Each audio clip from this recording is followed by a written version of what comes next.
I'm Jessica Waite. And I'm Matt Scotton. Tonight we'll preview the upcoming spring game, discuss where previous Oregon players are predicted to go in the NFL draft, and recap the baseball and softball series from last weekend. All that and more right now.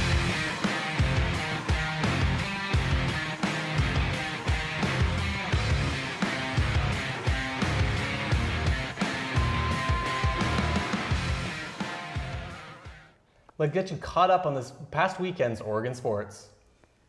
The Oregon acro and tumbling team had another outstanding performance at the championship meet this past Saturday, but the team couldn't clinch the title as the Baylor Bears won its first national title, beating the Ducks by 3.82 points.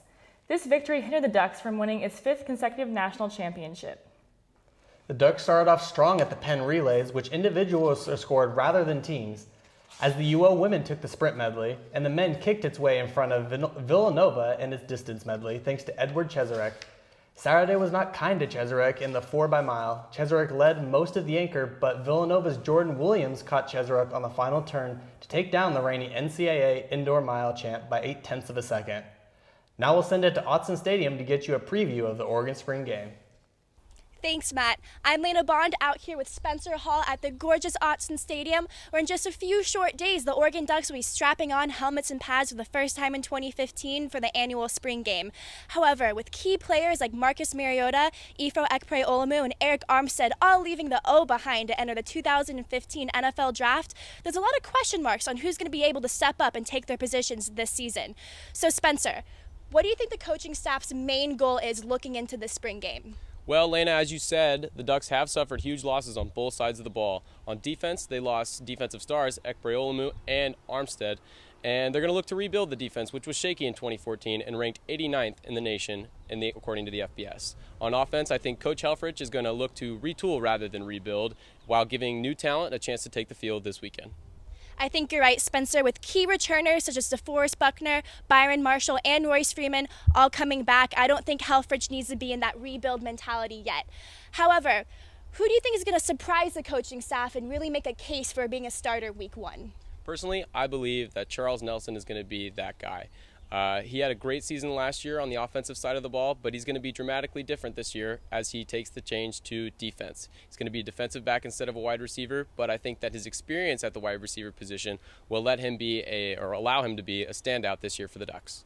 I'm excited also to see what Nelson has to offer for this defensive team. However, we've talked X's, let's talk O's, and the inevitable conversation, who's going to fill Marcus Mariota's shoes this upcoming season. We know Vernon Adams from Eastern Washington University isn't eligible to come until this summer, so who do you think is really going to make a case for themselves at quarterback here at the spring game? Well, this weekend, Jeff Locke, I believe, will be starting. He's been the most consistent throughout the Oregon Ducks spring practice program, and he's been with them the longest. He's been 3 seasons with the Ducks now, and I think he's got a great arm. He's got confidence now that he's got the experience, and I think he's going to come out there and have a really great weekend. I think either way, it's going to be a really exciting day here at Autzen on Saturday, and the good news is, either way, the Ducks are going to be victorious. I'm Lena Bond. I'm Spencer Hall. Back to you guys at the desk. Thanks, guys. There will be a few Ducks missing from the spring game as they enter the 2015 NFL Draft, including a handful of players that could possibly be drafted in the first round. Now let's start off with an easy one. Marcus Mariota is projected to be the 2nd overall pick. Which team do you see picking him up? Sorry, Chip. I think San Diego trades up to get him. Tennessee is desperate to win, and Phillip Rivers isn't getting any younger for the San Diego Chargers. Mariota would be a good fit for the Chargers, and I think they could pull off a trade by packaging Rivers and some picks to go up and get the Titans' number 2 overall pick. See, I'm predicting him to go to the Tennessee Titans. The Titans have the 2nd overall pick and could use another quarterback. They already have Zach Mettenberger, but I believe Mariota could be in a close competition with Mettenberger for the starting quarterback spot. Mariota has to grow as a pocket passer, but has proved to be a smart quarterback and can learn a new offensive style quickly. All right, what about Eric Armstead? I see a team like Atlanta take him at 8. They need some help on the D-line, and Armstead has the potential to be that guy for them. If they don't take him at 8, I could see San Francisco sweeping in and getting him at 15.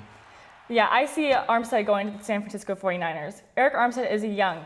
He is showing a lot of raw talent right now, and it will take the right team to hone his athletic ability and utilize him on the defensive line. The 49ers have a veteran line, and that line is featuring its newest pickup, 11th-year veteran Darnell Dockett. If Armstead is drafted by the 49ers, he can learn a tremendous amount under the veteran leadership of Dockett. And Dockett is also currently injured, coming off an injury, And so that would be the perfect opportunity for Armstead to take that position. Now, Ifo Ekpe-Olomu was projected to be a first-round pick coming into the season. How far do you think his injury will drop him in the draft? I see him falling to the third round. Not only is he injured, but he's a little undersized to be an outside corner. I see him more as a nickel corner in the NFL. With that being said, a team could get a real steal if he works out for him. Another player to watch is Jake Fisher, who has the potential to sneak into the end of the first round. When you're not watching the draft, there are plenty of Oregon sports to keep you busy. Haley, what sports should I be looking forward to watching this upcoming weekend? Well, this weekend, Oregon sports will be firing on all cylinders. Softball and baseball continue Pac-12 play at home while Autzen Stadium opens its gates as football makes its annual appearance with the spring game, showcasing its up-and-coming recruiting class. The events for this weekend start off with the softball team at Howe Field, where the Lady Ducks take on the California Golden Bears. First pitch for this series will begin this Friday at 5 p.m. Over the river and through the woods, the Oregon Ducks baseball team takes on the Stanford Cardinal. The three-game series will begin shortly after the Ducks softball game, starting at 6 p.m. at PK Park. Before both these series continue into Saturday, be sure to pick up some canned food for admittance into the spring football game, starting at 11 a.m. at Autzen Stadium. The softball and baseball series conclude on Sunday as both teams take the field at noon. That wraps it up for this weekend's Sportscast. Back to you guys at the desk. Thanks, Haley. For the third straight series, the Oregon baseball team had a rubber match this past Sunday after dropping their first three Pac-12 series. The Ducks were facing an uphill battle without the leadership of head coach George Horton in the first two games of the Washington series. One thing that stood out to me was the relief pitching for Oregon this series. Cooper Stiles and Steven Nagosek struggled to start the series, but pitched lights out down the stretch. The starting pitching has been inconsistent this season, so it's a nice luxury to have a bullpen you can rely on. I couldn't agree with you more. Oregon doesn't have a starting pitcher with an ERA under 4.66. Connor Harbor hasn't even made it to the third inning in any of his previous four outings. That's why Josh Graham was so impressive on Sunday when he finished with 5 innings pitched and only gave up 3 hits, 1 run, and had 4 strikeouts. Also, the defense is finally coming around for the Ducks, which is something you expect from a George Horton coached team. Meanwhile, at Howe Field, the Oregon softball team swept the Louisiana Lafayette Raging Cajuns in a top 10 matchup this past weekend. The Ducks won in dominating fashion, run-ruling the Raging Cajuns in the first 2 matchups. While the last game went down to the last out before the Ducks were able to force it into extras, eventually winning it in the 8th. The pitching staff was on fire, only giving up 12 hits in the series. But don't sleep on that offense, as they outscored Louisiana Lafayette 20-3. Jenny Takeda broke the Oregon career hit and stolen base record in a span of 2 pitches. Next weekend, the Ducks will play its final regular season home games at Howe Field against the UC Berkeley Golden Bears. Cal is 7th in the Pac-12. Jessica, do you think the Ducks could overlook a team like Cal? The Lady Ducks need to focus on one game at a time. They struggled to do so against the Stanford Cardinal, only winning by 1 point, 5-4 in the first game of the series.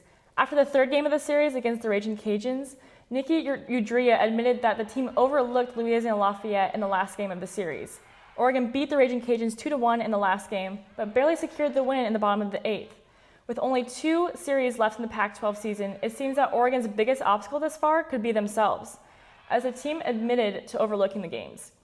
Rather than looking ahead at the postseason play, the Lady Ducks can't overlook the Bears despite being in the bottom half of the Pac-12, because poor performance could affect the Lady Ducks' mindset heading into the postseason. Before we sign off, I need to ask you one last question. With the fight of the century happening this weekend, you taking Manny Pacquiao or Floyd Mayweather? I'm gonna have to go with Pacquiao because I was inspired by a song, and quite frankly, I don't like Mayweather. Well, you heard it here first. Pacquiao by decision. For Jessica Waite, I'm Matt Scotton. Until next week, Eugene.